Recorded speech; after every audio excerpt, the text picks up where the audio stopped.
నమస్తే, welcome to I dream social spotlight with Kavitha.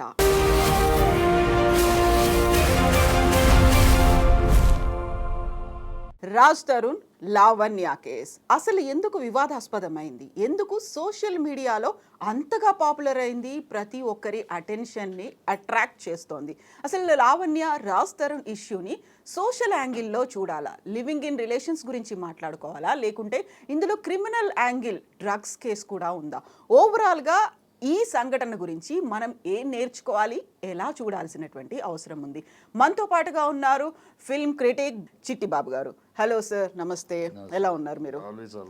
Sir, ఒక almost 15-20 డేస్గా Raj Tarun Lavanya case, live in రిలేషన్లు, police స్టేషన్లు, కంప్లైంట్లు, ఆ తర్వాత అటాక్స్ చేసుకునేదాకా వెళ్ళింది, అడ్వకేట్లు ఇన్వాల్వ్ అవుతున్నారు. ఈ ఎంటైర్ ఎపిసోడ్ని మీరు ఎలా చూస్తున్నారు? నేను ఎలా చూస్తున్నానమ్మా, అది వాళ్ళ కుటుంబ విషయం. 14 ఏళ్ళు సంసారం చేసుకున్నారు. వాళ్ళు పెళ్లి చేసుకుని 14 ఏళ్ళు కలిసి బతికారు. పెళ్లి చేసుకున్నారా లేదా కూడా అఫీషియల్ గా లేదు. అమ్మాయి ఫోటోలు కూడా చూపించింది కదా, దాన్ని ఖండించలేదు. పెళ్లి చేసుకునేది ఫోటోలు కూడా చూపించింది, పోలీస్ స్టేషన్లో ఇచ్చింది. సో పెళ్లి చేసుకున్నారనేది 14 ఏళ్ళు ఉన్నారు. 14 ఏళ్ళు లివ్ టుగెదర్, కలిసి బతికున్నారు. పెద్దలు ఒప్పుకోలేదు.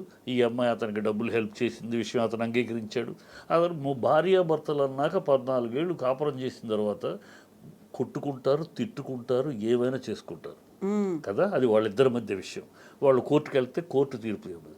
మధ్యలో ఏం జరుగుతుందంటే అనవసరపు interference by the media and by certain people like భాష, ఇలాంటి వాళ్ళ వల్ల అనవసరంగా వాళ్ళు ఇంటర్ఫియర్ అయ్యి, భాష అనేవాడు నీకు ఫ్రెండ్ అయితే నువ్వు ఆ కుటుంబాన్ని, చెడిపోయిన భేదాభిప్రాయాలు వచ్చిన కుటుంబాన్ని కలపటానికి ప్రయత్నిస్తే నువ్వు స్నేహితుడివి. నువ్వు ఇంకా దానికి విషయాన్ని ఆద్యం పోసి దానికి విషయాన్ని ఇంకా ఎక్కిస్తటం అంతే you are not the family friend. నువ్వు ఆ అమ్మాయి డ్రగ్స్ తీసుకుంటుంది, ఎవరితోటో ఫోన్ చేస్తుంది, ఇవాళ 11 ఏళ్ల తర్వాత చెప్తావేటి? రాజ్ తరుణ్కి 11 ఏళ్ళు నువ్వు సంసారం చేసేటప్పుడు ఆ అమ్మాయి నీకు తెలియదా? తెలిసినప్పుడు ఖండించలేవా? అప్పుడు ఖండించలేకపోయావంటే నువ్వు దద్దమ్మవా? పనికిరాని దద్దమ్మవా? నువ్వు మొగాడివి కాదా? నీ భార్య నీ పెళ్ళంగా ఉంది, 11 అమ్మలు ఎవరితో ఫోన్లో మాట్లాడతాడే, ఖండించలేకపోయావు. ఆ రోజు ఆ అమ్మాయి డ్రగ్స్ తీసుకుంటే నిరోధించలేకపోయావు. ఆ టైంలో ఆ రోజులన్నీ వదిలేసేసి ఆ అమ్మాయితో గడిపేసి ఆ అమ్మాయి యవ్వనాన్ని అమ్మాయి యవ్వనాన్ని మింగేశావు, ఆ అమ్మాయి అందాన్ని మింగేశావు, ఆ అమ్మాయి వయసును తీసేసుకుని అనుభవించేసావు. ఇవాళ అన్నీ తరిగిపోయినాక ఇవాళ ఒక కొత్త వ్యామోహం దొరికేటప్పటికి ఈ అమ్మాయిని వదిలించుకోవాలంటే అమ్మాయి రిబెల్ అయింది. రిబెల్ అయితే ఈజీ. ఇవాళ సొసైటీలో అంటే ఒక ఆడపిల్ల రిబెల్ అయిందంటే ఇమీడియట్గా ఏంటంటే ఆ అమ్మాయి మీద క్యారెక్టర్ అసాసినేషన్. ఆ అమ్మాయి వాడితోటి పడుకుంది, వీడితోటి మాట్లాడింది, వీడితోటి తిరిగింది, ఇది ఈజీ అయిపోయింది కోర్టులో. వాడు భాష అంటాడు మగవాళ్ళకి న్యాయం. వాడికి తెలుసా? భాషని వెళ్ళి ఫ్యామిలీ కోర్టులోకి వెళ్ళి ఒక్కసారి ఒక 2 రోజులు ఫ్యామిలీ కోర్టులో నుంచుంటే వచ్చే కేసులు ఏంటో తెలుస్తాయి. 100 కేసుల్లో 93 కేసులు మగవాడి అరాచకం వల్లే, మగవాడి పురుషహంకారం వల్లే. ఆడపిల్ల వల్ల జరుగుతుంది అన్యాయం. 5, 6, 90, 100 కేసులు 6-7 కేసుల్లో ఆడపిల్ల తప్పై ఉంటుంది. 193 కేసులు మగవాడి అహంకారం వల్ల. నేను మగవాడిని, నేను పురుషహంకారంతో నేను మగవాడిని ఏమైనా చేస్తాను, నువ్వు పీక్కుంది నీ వల్ల చాతరం చేసుకొని ఆడదాన్ని తోలనాడటం చేయటం మగవాడి నైజంగా మారింది. వాళ్ళ అది ఎదురు తిరిగితే ఆ పిల్ల మీద అన్ని రకాల దోషాలు, అన్ని రకాల క్యారెక్టర్ అసాసినేషన్ చేసేయటం అంత ఈజీగా. వాళ్ళిద్దరూ ఉంటే మొగుడు పిల్లలు కొట్టుకోరా, తిట్టుకోరా, తన్నుకోరా, బూతులు తిట్టుకోరా? ఆ అమ్మాయి బూతులు తిట్టిద్దని వీడియోపడండి ఫోన్లు వాళ్ళు బెడ్రూమ్లో మాట్లాడుకుని రికార్డ్ చేసి వినిపిస్తాడు. బూతులు తిడుతుంది అయ్యా పెళ్ళం. 11 ఏళ్ళు భార్య భర్తలు అయినాక బూతులు తిడుతుంది. మొగుడు పెళ్ళాన్ని తిడతాడు, పెళ్ళాన్ని మొగుడు. నువ్వెవడవయ్యా మధ్యలో దూరటానికి? నువ్వెవడవని మధ్యలో వెళ్ళి వాళ్ళు ఇలా తిట్టుకున్నారు, అమ్మాయి ఇలా బూతులు మాట్లాడేది నువ్వెవడు మాట్లాడటానికి? నీకేం అధికారం? అంటే నీకు రాజ్ తరుణ్ ఇచ్చిన కూలికి విషం తాగుతున్నారు. రాజ్ తరుణ్ నీకు ఏం కూలి ఇచ్చాడు ఇలా మాట్లాడమని? బయటికి వెళ్ళి ఇలా వెళ్ళి అమ్మాయిని అసాసినేట్ చేయమని నీకేం సంబంధం? నువ్వు రాజ్ తరుణ్ ఫ్రెండ్ అయితే రాజ్ తరుణ్ పక్కన చేరి ఏమైనా సమర్థించడానికి ప్రయత్నించు, లేకపోతే మూసుకుని కూర్చో. ఆ పిల్లని బదనాం చేస్తావేంటి నువ్వు? ఫ్యామిలీ ఫ్రెండ్ ఏంటి? బెడ్రూమ్లో వాళ్ళు మాట్లాడుకుని నువ్వు రిలీజ్ చేస్తావా? బెడ్రూమ్లో వాళ్ళు మాట్లాడుకున్న మాటలు నువ్వు రికార్డ్ చేస్తావా? ఏం అవసరం నీకు వచ్చింది? వాళ్ళ బెడ్రూమ్లో మాట్లాడుకున్న మాటలు నువ్వు ఎందుకు రికార్డ్ చేసావు? ఏ దురుద్దేశము, ఏ దురాలోచన లేకపోతే ఎందుకు చేస్తాను? ఇక్కడ ఇంకో ప్రధానమైనటువంటి విషయం, తను డ్రగ్ అడిక్ట్. తను డ్రగ్స్ తీసుకోవడం వల్లే జైలుకు కూడా వెళ్ళొచ్చింది. తను డ్రగ్స్ తీసుకొని ఇంకొక అమాయకులైనటువంటి మహిళల జీవితాలతో ఆడుకుంటుంది. వాళ్ళకి తెలియకుండానే డ్రగ్స్ ఇంజెక్ట్ ఎవరు చేస్తుంది. చెప్పారు? ఎవరు చెప్తున్నారు? ఈ భాష అనేవాడు చెప్తున్నాడు, ఇంకొకళ్ళు చెప్తున్నారు. ఈ నువ్వు మొగుడుగా 11 ఏళ్ళుగా మొగుడుగా ఉన్నావు. నువ్వు రాజతరుణ్ 11 ఏళ్ళుగా అమ్మాయి డబ్బులు ఇచ్చింది, నాకు ఆరంభ దశలో హెల్ప్ చేసిందని చెప్పావు. డబ్బులు తీసుకున్నావు, డబ్బులు అనుభవించావు, ఆ అమ్మాయి అందాన్ని అనుభవించావు, ఆ అమ్మాయి వయసును హరించావు, ఆ అమ్మాయి స్త్రీత్వాన్ని దోచుకున్నావు. ఇవాళ 11 ఏళ్ళు అన్నీ అయినాక ఇవాళ డ్రగ్స్ తీసుకున్నప్పుడు తెలియదు నీకు. ఆ రోజు తెచ్చినప్పుడు ఆ రోజు ఖండించి అమ్మాయిని లైన్లో దారిలో ఎదుగు పెట్టుకోలేకపోయావు. నువ్వు చేతకాని దద్దమ్మవి, నువ్వు పనికిరాని దద్దమ్మవి, నువ్వు మొగడివే కాదు, మీసపడిన మొగడివే కాదు. ఒక నీ భార్య నీ ఎదురుగుండా నీ తప్పులు చేస్తూ ఉంటే ఖండించలేని, కంట్రోల్లో పెట్టుకోలేని నువ్వెందుకు? నేను తంతుందంటే తంతది. ఇలాంటి మొగోడిని ఆడదైనా తంతది. నువ్వు కంట్రోల్ చేసుకోలేని వాడివి. నీ చేతకాని దానికి ఎవరి మీద ఏడుస్తావేంటి? ఇన్నాళ్ళు ఏం చేసావు? ఇన్నాళ్ళు ఎందుకు చెప్పలా? ఇవాళ అమ్మాయి నీ మీద ఎదురు తిరిగినాక రిబల్ అయినాక చెప్తావా? తప్పది. వాళ్ళిద్దరిని మీడియా కూడా ఓవర్ డోస్ చేస్తుంది. స్నేహితులు అని చెప్పేసి ఓవర్ డోస్ చేస్తున్నారు. ఐఎమ్ సారీ, ఆడపిల్లని ఇలా అన్యాయం చేయటం మొన్న శాంతి అనే అమ్మాయి ఏమైంది? ఇప్పుడు కథ ఏమైంది? అన్నీ బయటికి పట్టి అది 70 కోట్లు అడుగుతున్నాడు. ఎక్కడన్నా మగవాడు డైవర్స్ తీసుకుంటే మగవాడు ఆడదానికి భరణం ఇస్తాడా? మా ఆడపిల్ల డబ్బులు ఇస్తుందా? ఆ అమ్మాయి 70 కోట్లు కావాలని నేను అవుతుంది. సో డబ్బుల కోసం ఆడి నాటకం బయటపడిపోయింది, అది చల్లబడిపోయింది. ఇప్పుడు అలాంటి ఎన్ని డ్రామాలు. వాళ్ళ భార్యాభర్తలను కొట్టుకుంటారు, తిట్టుకుంటారు. నువ్వెవడివి, నేనెవడివి? మీడియా ఎందుకు దూరాల మధ్యలో దొరకటం ఏంటి? వాడెవడో వచ్చేదో నేను స్నేహితుడు మగవాళ్ళ కోసం న్యాయం, మగవాళ్ళకి అన్యాయం జరిగిపోతుందని వాడు వచ్చి మాట్లాడటం, ఆ అమ్మాయి వీళ్ళతో మాట్లాడింది, వాళ్ళతో మాట్లాడింది. అసలు అవన్నీ నువ్వెవడివి? నీకు వాళ్ళ బెడ్రూమ్లో వాళ్ళ మధ్య జరిగి నువ్వు ఎలా రికార్డ్ చేస్తావు? అంటే నువ్వు స్నేహితుడివా లేకపోతే బ్రోకర్ వాడు? ఇప్పుడు లావణ్య కూడా చాలా రూడ్ లాంగ్వేజ్ మాట్లాడింది. లావణ్య పెట్టుకున్నటువంటి అడ్వకేట్ కూడా అలాగే ఉన్నాడు. ఆ తర్వాత అటాక్స్ కూడా, ఫిజికల్ అటాక్స్ చేసి ఇలాంటి మాట్లాడిన వాడిని చెప్పుతోటి కొట్టడంలో తప్పులేదు. నేను పరాయివాడివి నువ్వు కుటుంబం, మా ఇద్దరు భార్యాభర్తలు మేము 11 మంది పంచుకున్నామో, తెంచుకున్నామో, తిట్టుకున్నామో, కొట్టుకున్నామో, ఈ పొట్టాడుకున్నామో మా ఇద్దరి మధ్య విషయం. నువ్వు చేతనైతే మా ఇద్దరిని కలపడానికి ప్రయత్నించు, లేకపోతే దూరంగా ఉండు. నువ్వు ఇంకా అగ్నికి ఆజ్యం పోసినట్టు మాలో విరోధాన్ని ఇంకా పెంచడానికి నువ్వు చేస్తే నేనేమనాలి? నిన్నేమనాలని? అలా పనిచేసినప్పుడు నిన్ను ఖచ్చితంగా కొట్టాలి, ఖచ్చితంగా తరిమి కొట్టాలి. నువ్వు చేతనేసి మంచి, లేకపోతే నీకు నచ్చలేదు, నీకు వాళ్ళిద్దరూ కలిసి ఉంటావు, నష్టం లేదు, వాళ్ళిద్దరు, నువ్వు కామ్గా ఉండు. రాజతరుణ్ నువ్వు చాలా బుద్ధిమంతుడు క్యారెక్టరా కాదు కదా. రాజతరుణ్ నువ్వు తాగేసి యాక్సిడెంట్ చేసిన కేసులే కదా, ఇంతకుముందు ఎఫ్ఐఆర్లో ఉన్న విషయాలే అన్నీ తెలిసియే కదా. సో అలా విమర్శించడం మొదలెడితే నువ్వు అమ్మాయిని రాజతరుణ్ అమ్మాయి తరపు రాజతరుణ్ ఇది ఎక్కడికి పోద్ది? సమాజం అనేది భార్యాభర్తలు ఉంటారు, కొట్టుకుంటారు, తిట్టుకుంటారు, వాళ్ళు కోర్టుకు వెళ్తారు, కోర్టు తెలుస్తుంది ఎవరు తప్పు, కోర్టు తెలుస్తుంది. ఈ అమ్మాయి సాక్ష్యాలు ఇచ్చింది, అతను ఏదో కౌంటర్ కేసు పెట్టాడు, కోర్టు తెలుస్తుంది. నీకు నాకేం పని అంటాను? వాళ్ళ కుటుంబంలో చిచ్చు పెట్టడానికి నీకు నాకేం పని అంటాను? ఆ అమ్మాయి క్యారెక్టర్ని, ఒక ఆడపిల్ల జీవితాన్ని బదనాం చేసి ఆ అమ్మాయి పచ్చితో 10 మందితో తిరుగుతుందని నిందేసే హక్కు, అధికారం నీకు ఎక్కడిదంటాను? ఇది చాలా తప్పు కదా, అది దారుణం కదా. అది ఇప్పుడు ఏ విషయం గురించి జరగాల్సినటువంటి చర్చ అసలు ఎటువైపు పోతోందని మీరు అనుకుంటున్నారు? ఇప్పుడు డ్రగ్ కేసు ఇన్వాల్వ్ అయ్యింది, ఆ తర్వాత సోషల్ రిలేషన్స్, లేకుంటే ఒక ఫ్యామిలీ రిలేషన్స్, దేని మీద ఫోకస్ పెట్టాలి? దీని మీద ఫ్యామిలీ రిలేషన్స్ ఖచ్చితంగా కనబడుతుంది. ఏమాత్రం విశ్లేషణతోటి మాట్లాడితే చూస్తే మనం క్లీన్గా కనబడదు. అతనికి మొహం కొట్టేసింది, 14 ఏళ్ళు ఈ అమ్మాయితో అయిన తర్వాత మొహం కొట్టేసింది. గతంలో ఏమైనా చిన్న మిస్అండర్స్టాండింగ్స్ అవి ఉన్నా సరే సర్దుకుపోయాడు. ఇప్పుడు వేరొక వ్యామోహం దొరికింది, మరొక యవనము, మరొక అందము, మరొక సిరి దొరికింది. ఇన్నాళ్ళు ఇక్కడ చూసుకున్నాడు, అనుభవించాడు.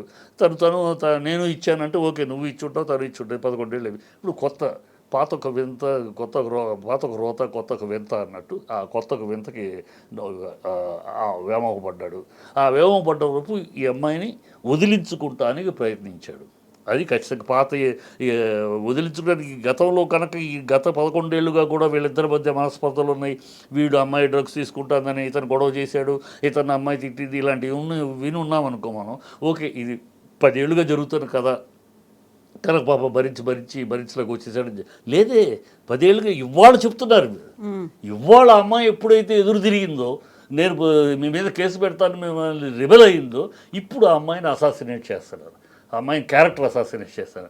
ఆడపిల్లకి ఏ ఆడపిల్లకైనా అంటే ఫస్ట్ తల ఉంచుకునేది ఎప్పుడు ఉంచుకుంటుంది, క్యారెక్టర్ అసాసినేషన్. మామూలుగా అయితే ధైర్యంగా పోరాడుతుంది. ఎప్పుడైతే వ్యక్తిత్వాన్ని అమ్మాయి క్యారెక్టర్ని పతితి కింద దిద్దుతారో కళ్ళమ్మ నీళ్ళు వచ్చేస్తాయి, లొంగిపోతారు. ఆ ట్రయల్ చేస్తున్నారు ఇప్పుడు. ఆ ట్రయల్కి ఈ భాష అనేవాళ్ళు తాళం వేస్తున్నారు. సో ఇప్పుడు లావణ్య లాంటి ఒక దుర్మార్గురాలు, ఆమె ఇలాంటి అరాచకాలు చేస్తోంది, ఇంతకాలం రాజ్ తరుణ్ ఎలా భరించాడు అనేటువంటి సోషల్ మీడియా పోస్టులు కనిపిస్తున్నాయి. శేఖర్ భాషని ఇలా కొట్టగలిగింది, హాస్పిటలైజ్ చేయగలిగింది, రాజ్ తరుణ్ ఇంకెన్ని కష్టాలు పడ్డారో అనుకుంటూ సోషల్ మీడియాలో వస్తున్నటువంటి పోస్టులు, సపోర్ట్లను ఎలా చూస్తారు? పోస్టులు సోషల్ మీడియాలో చెప్పింది వాళ్ళు విషయ పరిజ్ఞానము, విషయ గ్రహణ లేకుండా ఆ పైన వాడిదో అన్నాడు, వీధి అన్నాడు, దాని మీద వీళ్ళు వేసేసి కమెంట్ తప్ప 10 ఏళ్ళు భరిస్తారమ్మా. అతనేమి బతుకులేనోడు లేడు కదా, రాజధాని ఒక హీరో కదా, ఒక హీరోగా వచ్చినోడే కదా, హీరోకి ఎవ్వరూ లేకుండా వచ్చి ఒక హీరోగా ఎస్టాబ్లిష్ అయ్యి గౌరవమైన చిరునామా ఇచ్చింది ఇండస్ట్రీ, వాడికి ఉంది కదా. ఈ 10 ఏళ్ళు వాడు భరించాల్సిన కర్మ వాడికి ఏముంటుంది? భరించాల్సి వినడం, టాటా బైబై చెప్పేసి వెళ్ళిపోవచ్చు కదా. వాడిని ఇలాంటి ఉందంటే అప్పుడే చెప్పేసి బయట వద్దు, నీకు నాకు పడదు. ఎంతమంది విడిపోట్లా, ఎంతమంది కలవట్లా, ఎంతమంది కలిశారు, ఎంతమంది విడిపోలా, 1 year 2 years చాలు, నీకు నాకు రామ్ నీకు నాకు పడదు అని. 10 ఏళ్ళు పట్టిందా నీకు తెలుసుకుంటానికి?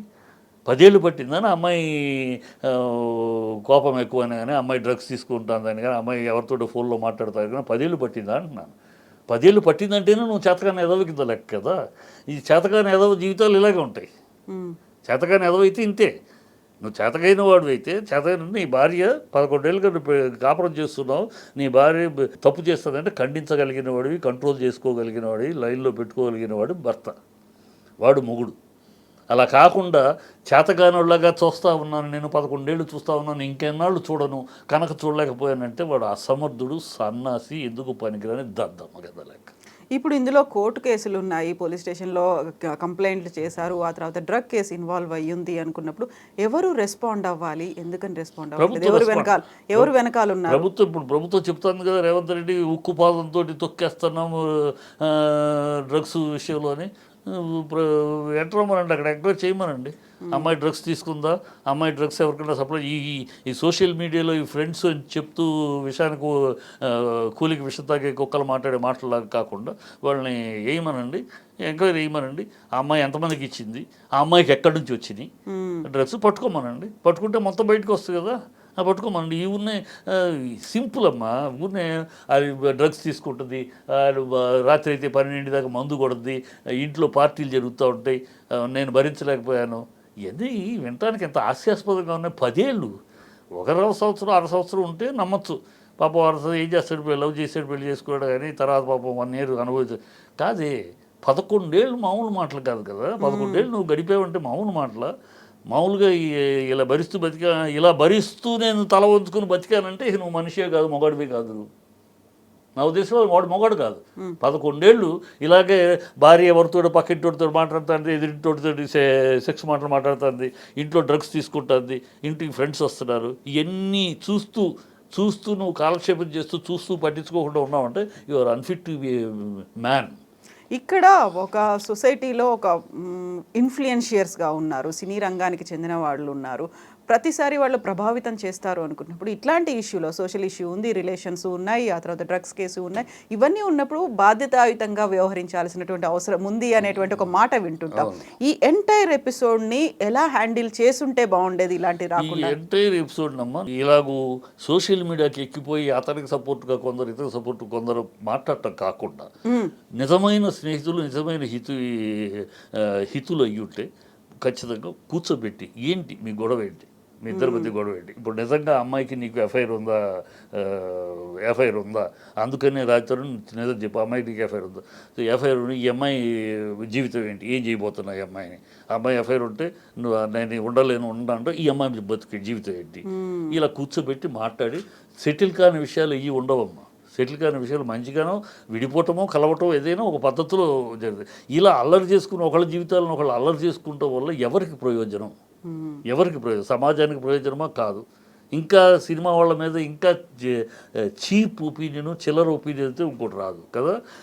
సమాజానికి మంచిగా, మీకు మంచిగా ఎవరికన్నా మంచి మీ ఇద్దరు వీళ్ళిద్దరు ఎవరికన్నా మంచి ఆ స్నేహితులు అనేవాళ్ళు వచ్చి అటు మాట్లాడేవాళ్ళు కానీ ఇటు మాట్లాడే వీళ్ళకి మంచి చేస్తున్నారా? ఇప్పుడు స్నేహితులే కాదు, ఫిల్మ్ ఇండస్ట్రీలోకి చెందినటువంటి కొంతమంది ప్రముఖులు కూడా రాజ్ తరుణ్కి సపోర్టివ్గా మాట్లాడుతున్నారు. సో లావణ్య చేసింది తప్పే, లేకుంటే లావణ్య డ్రగ్స్ సప్లై అందరూ చేస్తుంది, కాదమ్మా. దాన్ని ఎలా చూస్తారు మీరు? నేను అదే అన్నా ఇప్పుడు చెప్తున్నది. ఫిల్మ్ ఇండస్ట్రీలో నేను ఫిల్మ్ ఇండస్ట్రీలో ఉన్నాను. నేను రాజ్ తరుణ్ని తప్పు పడుతున్నాను. ఖచ్చితంగా రాజ్ తరుణ్ 11 ఏళ్ళు అయిన తర్వాత ఇవాళ వచ్చి నువ్వు అమ్మాయి అది ఉంది ఇది ఉంది నీ ఫ్రెండ్స్ ద్వారా చెప్పేస్తున్నావు కరెక్ట్ కాదు. నువ్వు if you not happy with SIT and settle things and go. అంతేగాని బజార్ను పెట్టుకుని ఆ అమ్మాయిని ఏదో బద్నాం చేసి అమ్మాయిని ఒక విచారి కింద, అమ్మాయిని ఒక డ్రగ్ అడిక్ట్ కింద అమ్మాయిని ఒక చేయటం వల్ల నువ్వు సాధించగలిగేదే లేదు. నువ్వు అలరవుతున్నావు, నువ్వు నీ క్యారెక్టర్ అసోసియేషన్ అవుతుంది. ఆ అమ్మాయి క్యారెక్టర్ని నాశనం చేస్తున్నావు అనుకుంటున్నావు, నీ క్యారెక్టర్ నాశనం. ఇండస్ట్రీలో హీరోలకు ఎప్పుడు కూడా వాళ్ళ పర్సనల్ లైఫ్ పబ్లిక్లో చాలా గౌరవంగా ఉండాలమ్మా. పర్సనల్ లైఫ్ ఎప్పుడైతే దెబ్బతింటుందో, పబ్లిక్ ఇమేజ్లో వీళ్ళ పర్సనల్ లైఫ్ దెబ్బతింటుందో వాళ్ళ కెరీర్ కూడా దెబ్బతింటుంది. ఆనాటి నుంచి హరనాథ్ అవ్వచ్చు, రాజుబాబు అవ్వచ్చు, మహామహులు చూసే సావిత్రి గారు అవ్వచ్చు, మహానటులు కూడా వాళ్ళ పబ్లిక్లో వాళ్ళ ఇమేజ్ ఎప్పుడు దెబ్బతింటుందో వాళ్ళ కెరీర్ అలా అడుగంటిపోయింది. అది వాస్తవం సినిమా ఫీల్డ్లో. సో పబ్లిక్లో, ఎందుకంటే పబ్లిక్లో మీరు సినిమా వాళ్ళు అనగానే హీరోలు హీరోయిన్లు అనగానే వాళ్ళకొక మిమ్మల్ని అలా చూస్తారు, ఒక ఇమేజ్లో చూస్తారు. మీరేదో చాలా మాకన్నా పై స్థాయిలో ఉన్న జన్మల కింద మిమ్మల్ని చూస్తారు, ఏదో వరపుత్రులు అని చూస్తారు. సో మీరు మాకన్నా హీనంగా కనబడితే ఆ ప్రేక్షకుడి దృష్టిలో మాకన్నా హీనంగా నువ్వు బిహేవ్ చేస్తే వీడు అంటారు. హీరో గారు సారు అనేది కదా, వాడి సినిమా చూసేది దరిద్రుడు, వాడి సినిమా ఇలా అయిపోద్ది. హరనాథ్ కన్నా అందగాడు కాదు, రాజుబాబు కన్నా గొప్ప కమెడియన్ కాదు, సావిత్రి కన్నా గొప్ప నటులు కాదు. తమిళనాడులో తెలుగులో చాలామంది వీళ్ళందరూ కూడా లైఫ్లో నాశనం అయిపోయింది వాళ్ళ పబ్లిక్లో వాళ్ళ ఇమేజ్ చెడగొట్టుకుని. పబ్లిక్లో వాళ్ళ ఇమేజ్ వాళ్ళ అలా చూసేవాళ్ళు, వాడిని అన్ని చెండాల మొన్న తాగి పడిపోయాడు, మొన్న ఇక్కడ ఏదో పడిపోయాడు, ఇలా చీప్ అయిపోయి వాళ్ళ ఇమేజ్లు కూడా అయిపోతాయి, ఇమేజ్లు దెబ్బతింటాయి. అది గుర్తుపెట్టుకోవాలి. సపోర్ట్ చేసే వాళ్ళకి ఏం చెప్తారు? ఇండస్ట్రీ నుంచి సపోర్ట్ అనేది వస్తుంది, ఇండస్ట్రీ నుంచి సపోర్ట్ చేస్తే ఇలాగ ఈ పద్ధతి కాదు. నేను అమ్మాయిని సపోర్ట్ చేస్తున్నాను, ఖచ్చితంగా అమ్మాయికి 100 రూపాయలు ఒక ఆడపిల్లకి అన్యాయం జరుగుతుంది, న్యాయం జరగాలని నేను కోరుకుంటున్నాను. ఆడపిల్ల, ఎందుకంటే మీరు ఎవరు కూడా ఈ సపోర్ట్ చేసేవాళ్ళు ఎవరు కూడా ఆ ఆడపిల్ల పోగొట్టుకున్న 15 సంవత్సరాల యవ్వనాన్ని మీరు ఇవ్వలేరు, ఆ పిల్ల పోగొట్టుకున్న అందాన్ని మీరు ఇవ్వలేరు, ఆ అమ్మాయి పోగొట్టుకున్న స్త్రీతత్వాన్ని మీరు ఇవ్వలేరు. మీరు సపోర్ట్ చేసే ఎవరు కూడా తిరిగి ఇవ్వలేరు. కనుక ఈ విచక్షణతో ఒక ఆడపిల్ల జీవితాన్ని మీరు ఇలాగ అదే స్థానంలో మీ చెల్లో తల్లిలో ఉంటే మీరు ఇలాగ మాట్లాడతారా? ఆలోచించండి. రాజ్ తరుణ్ సపోర్ట్ చేసేవాళ్ళు ఎవరైనా సరే ఆడపిల్ల జీవితాన్ని ఇలా అల్లరి చేయకండి.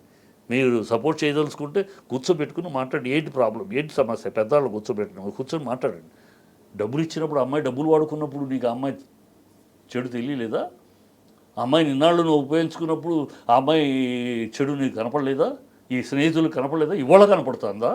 ఆ అమ్మాయి ఎదురు తిరిగితే కనపడుతుందా మీకు? అమ్మాయి ఎదురు తిరిగితే అమ్మాయిలో చెడు కనపడుతుందా? ఎదురు తిరిగితే అమ్మాయి క్యారెక్టర్ అసాసినేట్ చేస్తారా? తప్పు. అది చేయకండి దయచేసి. మీరు నిజమైన శ్రేయోభిలాషులు అయితే కూర్చోబెట్టి మాట్లాడి ఏంటి సమస్యకి ఎక్కడ ఏంటి పరిష్కారం అది ఆలోచించి మాట్లాడండి. మీడియాకి ఎక్కి అల్లరి చేసి వాళ్ళని అల్లరి చేసి మీరు వాళ్ళ మిమ్మల్ని ఆడియో రికార్డింగ్లో ఆ అమ్మాయి ఎవరితోటి గోడ దూకిరా ఉందని, ఇది వినటానికి ఎంత అసహ్యంగా ఉంది. వినడానికి గోడ దూకి ఆడియో రికార్డింగ్ వీడికి ఎక్కడిది? ఆ పట్టుకొచ్చిన వాడికి వీడు లైట్ పుచ్చుకొని తిరుగుతున్నాడా?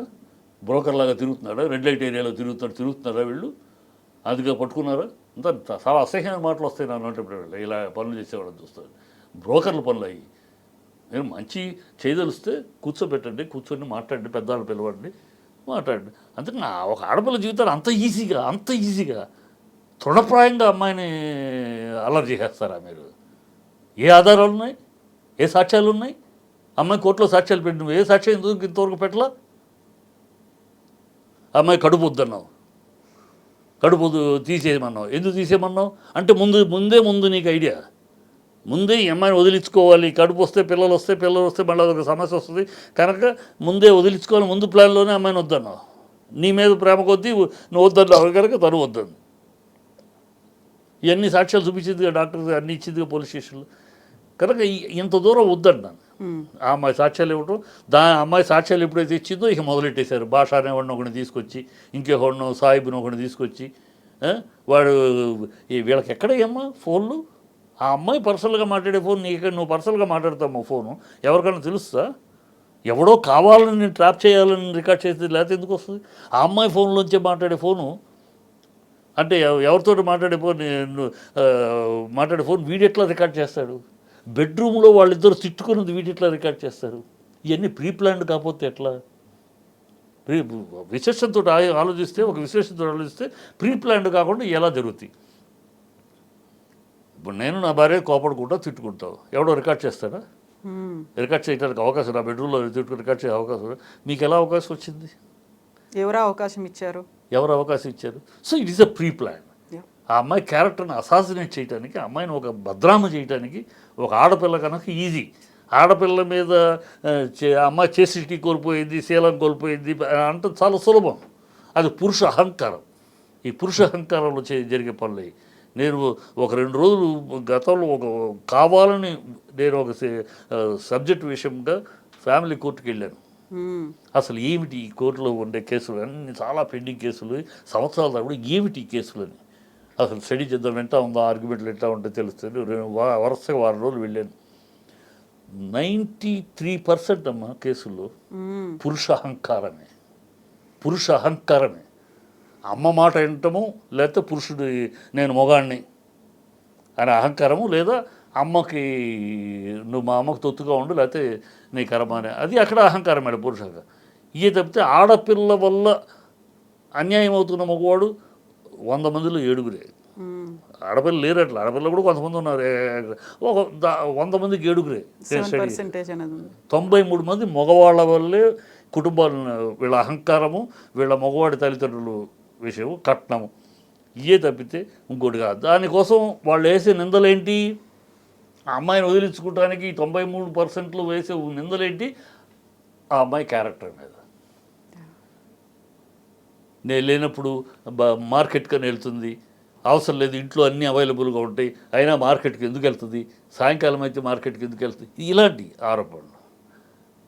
సో ఈజీ టు డైవర్స్లో రూల్స్లో కూడా అంటే క్యారెక్టర్ కనుక చెడు అయితే వదిలిపెట్టడానికి, డైవర్స్ తీసుకోవడానికి వీడికి అవకాశం ఎక్కువ.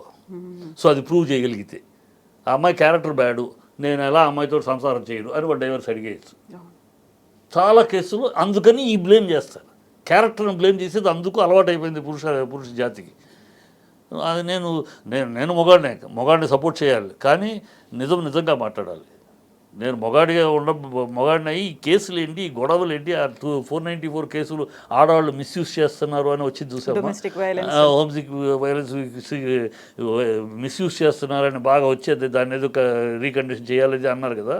ఆ టైంలో నేను స్టడీ చేసింది, ఏంటి నిజమేనా ఇది మిస్యూజ్ అవుతుంది, ఎంతవరకు అవుతుంది, కానీ వీళ్ళన్నట్టు కాదు. మేగర్ పర్సెంటేజ్ 93 చెప్తాం, 100కి ఒక 7%.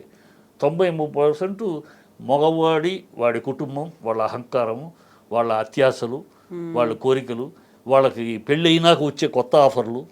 వీళ్ళు పెళ్ళప్పుడు వీడేదో మామూలు ఉద్యోగులు ఉంటాడు, పెళ్ళి అయినాక వాడు ప్రమోషన్ వచ్చి పెద్ద వచ్చేటప్పుడు వాడికి పెద్ద ఆఫర్లు వస్తాయి, పొజిషన్లు మారిపోతాయి. కనుక ఇది వదిలించుకుంటే కానీ ఆ పెళ్ళి జరగదు, పెద్ద సంబంధాన్ని పెద్దది చేసుకోలేదు. వదిలించుకోవాలంటే ఏం చేయాలి? ఇది పక్కడితో మాట్లాడుతుంది, ఇది పొద్దున్న చాకలాడుతూ పాలు ఇచ్చేవాడికి పూలు ఇచ్చేవాడికి తోటి చనువుగా మాట్లాడుతుంది. ఇలాంటి మాటలు అయ్యే ఎక్కువ కేసు. అందుకని నేను చెప్పేది ఏంటంటే ఈ సపోర్ట్ చేసేవాళ్ళు కూడా విచక్షణతో ఆలోచించండి. అదే మీ అక్క చెల్లి ఆ స్థానంలో ఉంటే, మీ అక్క తల్లి ఉంటే మీరు ఎలా ఆలోచిస్తారు అలా ఆలోచించండి.